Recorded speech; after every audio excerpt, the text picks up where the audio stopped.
everyone, and welcome to another episode right here on Dar and Renee. And today we'll be talking about a topic which was suggested by one of our viewers who wanted to know more about, what's the topic, bro? Who will need a trust fund? A rich man, a poor man, or an average man? That's right. We've probably heard about trust funds and family offices and stuff like that, which has been on the news of late. A lot of information, not very informative. So we thought right here on Dar and Renee, we'll get our resident expert here, Mr. Dar, to tell us more, give you guys more information, especially those of you keen on finding out more about a trust fund. If you do like what we've been doing so far, make sure you hit on that like and subscribe button right here on Revv Evolution. Now let's jump into the topic right here, which is who needs a trust fund. The very first question for Mr. Dar is, what is a trust fund and how many types of trust funds are there in the market? Mr. Dar, take it away.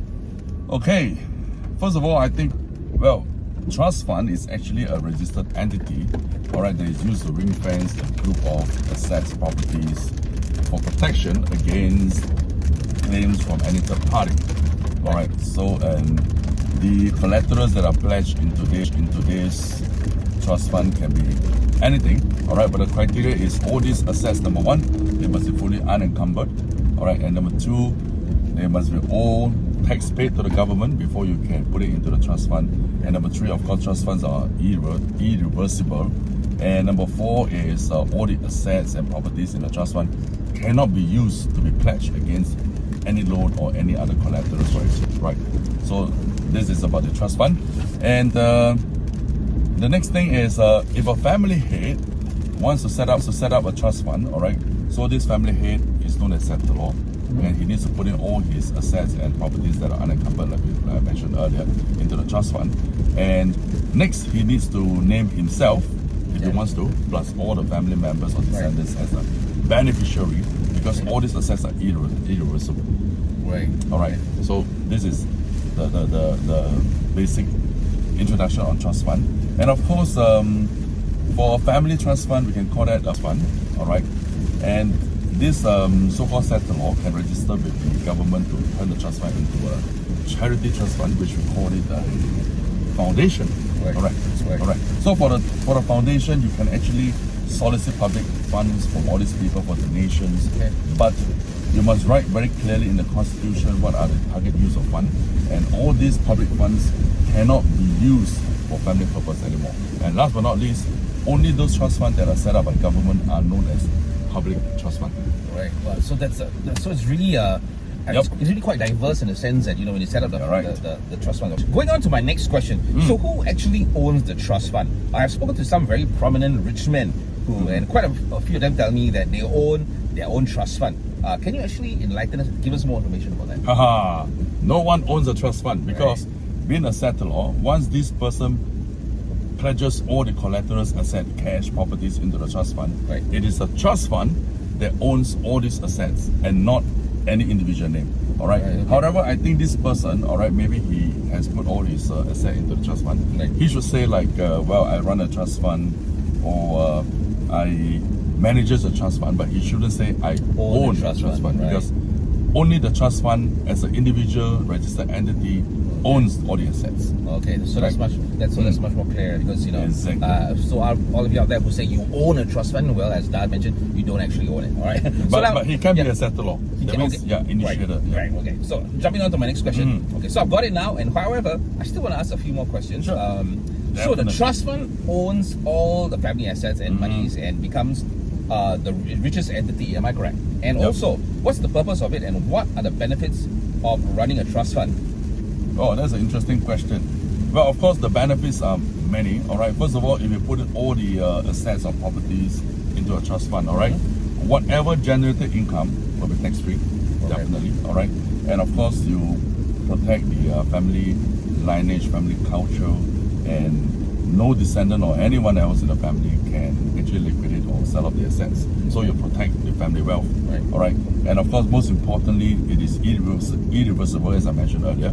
So in case the settlor or any beneficiary runs into debt, they cannot just simply say, I want to take out this thing and sell it off or liquidate, pay off my debt. So no one can touch the asset in the trust fund. And of course, Trust fund itself, as I mentioned, it is tax-free, and even the dividend that is paid out to all the beneficiaries are tax-free. So it's wonderful. Right. So is it? So I mean, is it very similar to like you create a will for yourself before you die, and then you wanna? But I believe it's, of course, there's a lot of differences. But is it similar in the sense that to a will? Well, or it looks is there a lot of, similar, brother, but it is different because Right. writing a will is what we call an estate distribution. Right, You distribute okay. after you die, and how you actually put out all these assets to all your descendants. Right. But setting up a trust fund is putting everything into this entity, and as I mentioned, it becomes irreversible. It cannot be sold, and no one can touch it. But you can only enjoy the dividend that is generated and paid out from it to all the beneficiaries. I also know that Yep. there is a very prominent trust fund in Singapore known as the Lee Foundation, Oh, right?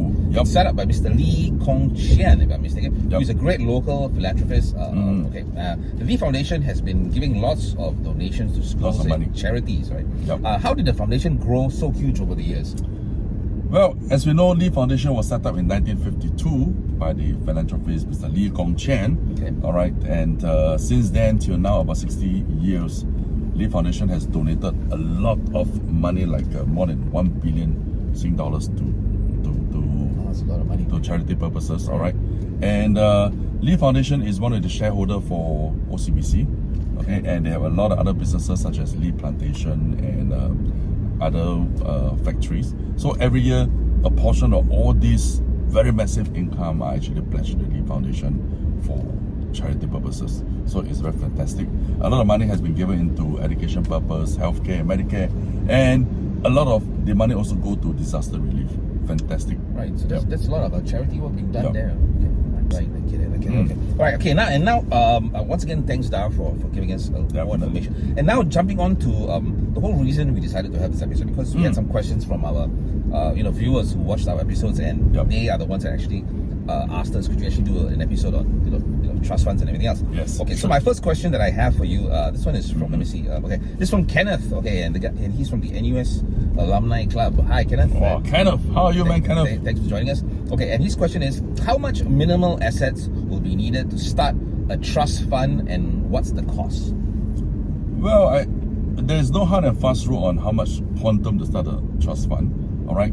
For example, if you have $1 million and you own 2 shop houses, if you don't want your kids to sell it away right after you die, right? So that's why you form a trust fund. Right. And after you die, this will be given to the beneficiary, okay, on all the rental income, and no one can sell it. So $1 million you can start. But of course, the cost of starting a trust fund is anywhere between 50,000 to 100,000. So, well, the higher quantum you start your trust fund, these costs become minimal. But personally, well, I would think starting off a trust fund with $3 million would be the right size or more. $3 million. Yeah. Okay, so you need to be a bit deep in the pockets to set up a trust fund, right? Okay. You have that, right? Okay, on to my next question. Okay, and this is the last question we have for you. Okay, this one is from Anna, who's an entrepreneur from the Business Network International. Once again, thanks, Anna. Okay, what's a family office, and how is it different from a trust fund? Okay, I presume both family office and private trust funds are set up by a family head, which is something I mentioned earlier as well. Yeah. Okay.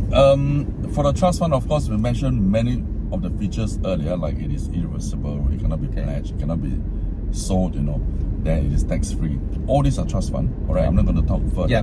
Okay. But for family office, well, it is a very special, what we call a special purpose vehicle, SPV. It's just like a normal company. Right. In Singapore, a family trust fund, if you are getting the endorsement or approval from the Monetary Authority of Singapore, it become tax exempted. That's the one of the big benefit. Right. Okay? Of course, and many other good things. But if you just set up a family office without the approval of MAS, you can just run it like any corporation, all right, any investment holdings. But of course, you pay 17% corporate tax at the end of every working year.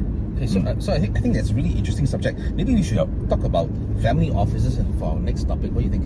Yeah, definitely. Okay, so we'll talk about that one as well. Okay, so once again, on behalf of my good friend here, Mr. Dar and Renee, we want to say thank you so much for joining us right here on Revv's Inspiration episode. We certainly hope you found this informative. And once again, for any questions that you may have on finance or even motoring, just drop us a question on any of our platforms. Sure, answer you. Right? Okay, the platforms will be shown on the screen for Da and myself, and we'll be more than happy to answer your questions. And on behalf of myself, Da and Renee, we want to say thank you and watch out for our next episode. signing off.